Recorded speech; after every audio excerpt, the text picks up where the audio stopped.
भगवान के चमत्कार की ऐसी कहानी कभी नहीं देखी होगी। दोस्तों, किसी ने क्या कमाल की बात कही है कि दुनिया ने जब जब जोर लगाया मेरी कश्ती डुबोने को, ऊपर वाला खुद आया मेरी नया पार लगाने को। तो कहानी शुरू होती है कि एक राजा ने भगवान का एक सुंदर मंदिर बनवाया और उसमें एक पुजारी को पूजा करने के लिए रखा।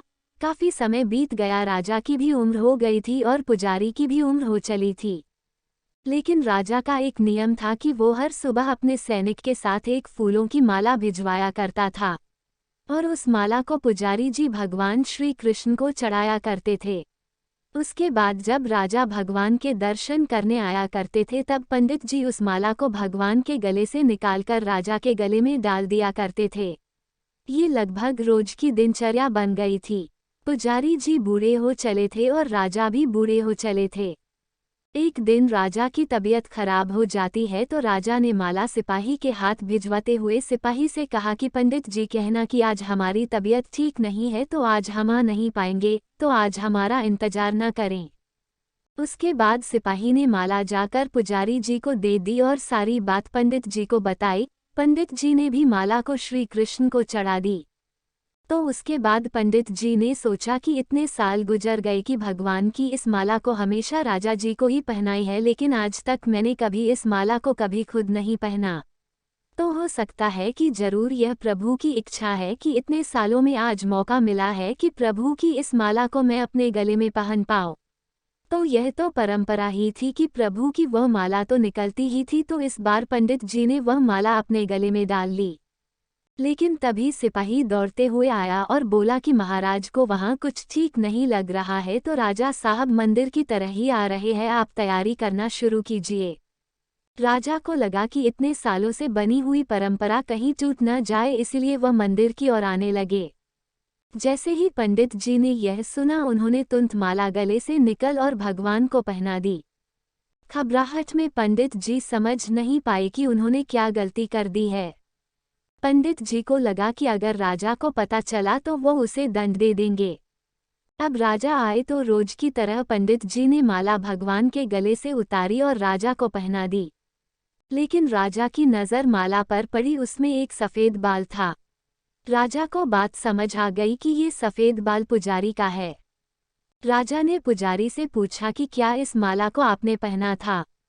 यह सफ़ेद बाल कहाँ से आया? तो पंडित जी डर गए और डर के मारे बोल दिया कि यह सफ़ेद बाल तो श्री कृष्ण का है, भगवान का है। राजा को गुस्सा आ गया कि एक तो पंडित छल कर रहे हैं और ऊपर से झूठ बोल रहे हैं। राजा ने थोड़ा गुस्से में आकर पूछा कि कृष्ण जी के कब से सफ़ेद बाल हो गए?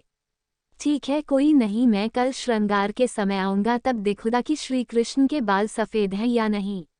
और याद रखना पंडित, अगर बाल काले निकले, सफ़ेद नहीं निकले, तो कल के कल आपको इस छल के लिए मृत्यु दंड दिया जाएगा। और राजा गुस्से में तमतमाते हुए वहाँ से चले गए। और इधर पंडित जी को अपनी मृत्यु नजर आने लगी थी। वो श्री कृष्ण के आगे दंडवत कर लेट गए और बोले कि प्रभु मुझे क्षमा कर दीजिए, मैं लोभ में आ गया था, मुझे लगा यह माला मुझे भी पहननी चाहिए, मुझे बचा लीजिए प्रभु, नहीं तो कल राजा के हाथों मेरी मौत निश्चित है। पंडित पूरी रात भगवान से विनती करते रहे, रोते रहे, प्रार्थना करते रहे कि प्रभु मुझे बचा लीजिए। अगली सुबह राजा श्रृंगार के समय पहुंचा और पहुंचने के बाद राजा ने पंडित से कहा कि पंडित जी मुकुट उतारिए, मुझे बिहारी जी के केश देखने हैं। पंडित जी ने डरते डरते मुकुट उतरा और जैसे ही मुकुट उतरा राजा चौंक गया। श्री कृष्ण की मूर्ति के बाल सफ़ेद थे, लेकिन राजा को लगा कहीं ऐसा तो नहीं कि पुजारी फिर कोई छल कर रहा है, कहीं इसने अपने जान बचाने के लिए बाल रंगवा तो नहीं दिए। तो बाल की जांच करने के लिए वो बाल तोड़ने लगे और जैसे ही राजा ने बाल तोड़े, मूर्ति में से खून बहने लगा। राजा यह देखकर भगवान के चरणों में गिर गए, क्षमा मांगने लगे कि क्षमा कर दो भगवान, मुझसे बहुत बड़ा पाप हो गया, मैं शक में इतना अंधा हो गया कि मैं सही गलत भी भूल गया। तभी मूर्ति में से आवाज आई कि राजा, तुमने मुझे सिर्फ मूर्ति माना, इसलिए मैं आज से तुम्हारे लिए सिर्फ मूर्ति हूँ। लेकिन इस पुजारी ने मुझमें साक्षात भगवान देखा, इसलिए उसकी जान बचाने के लिए मुझे अपने बालों को सफ़ेद करना पड़ा। खून की धारा बहनी पड़ी ताकि तुम्हें समझा पाऊँ। और उसके बाद राजा को अपनी गलती पर पछतावा हुआ, लेकिन अब कुछ नहीं हो सकता था। इसलिए तो कहते हैं कि अगर मानो तो पत्थर में भी भगवान है, नहीं तो साक्षात आपके सामने भगवान अभी जाए तब भी आप उनसे उनकी सत्यता मांगेंगे। अगर आप सच में भगवान को देखना चाहते हैं तो आपके सिर्फ भाव होने चाहिए। ऊपर वाले पर बिना किसी शर्त के विश्वास रखो और अपने कर्म को निरंतर करते रहो, ऊपर वाला आपको उसका फल अवश्य देगा। तो उम्मीद है आपको यह कहानी पसंद आई होगी। तो आपको क्या लगता है जो राजा ने किया, क्या वह सही था?